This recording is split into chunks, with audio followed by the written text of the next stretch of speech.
બોટાદ જિલ્લામાં પડી રહેલા વરસાદને કારણે સર્જાયેલી પરિસ્થિતિના અનુસંધાને ગ્રાહક બાબતો, ખાદ્ય અને જાહેર વિતરણ વિભાગના કેન્દ્રીય રાજ્યમંત્રી શ્રીમતી નીમુબેન બાંભણિયાએ બોટાદ જિલ્લાની મુલાકાત લીધી હતી. મંત્રીશ્રીએ બોટાદ જિલ્લામાં વરસાદથી અસરગ્રસ્ત વિવિધ વિસ્તારોનું સ્થળ પર જઈને નિરીક્ષણ કર્યું હતું. મંત્રીશ્રીએ લાઠીદળ ખાતે આરોગ્ય કેન્દ્રની મુલાકાત લીધી હતી, જ્યાં તેમણે ઇકો કારમાં તણાઈ ગયેલા નાગરિકોના સ્વજનોને મળીને તેમને સાંત્વના આપી હતી અને શક્ય મદદની ખાતરી આપી હતી. લાઠીદળ પાસે પાણીના વહેણમાં તણાયેલી ઇકો કારમાં સવાર યાત્રિકોને શોધવા માટે રેસ્ક્યુ ઓપરેશન હાથ ધરવામાં આવ્યું હતું, જે અંતર્ગત શોધખોળ દરમિયાન મળેલા મૃતદેહોને તેમના પરિવારજનોને સોંપાયા હતા.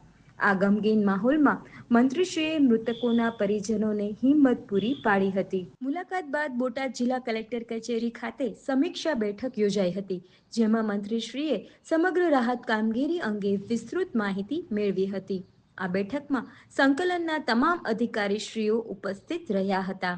ભાવનગર અને બોટાદ જિલ્લામાં છેલ્લા 2 દિવસથી અતિ ભારે વરસાદ પડ્યો છે, જેના કારણે સામાન્ય જનજીવનને અસર થઈ છે.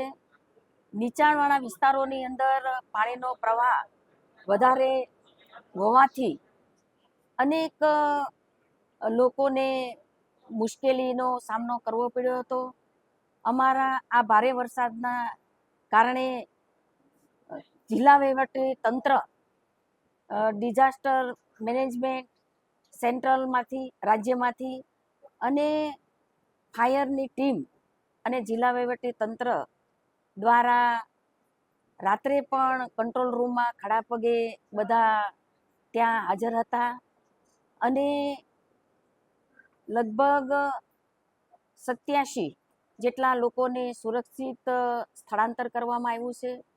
24 કરતાં પણ વધારે લોકોનું રેસ્ક્યુ કરવામાં આવ્યું છે અને લોકોને ઝડપથી મદદ મળે એવી પ્રકારે રાહતની કામગીરી કરવામાં આવી છે.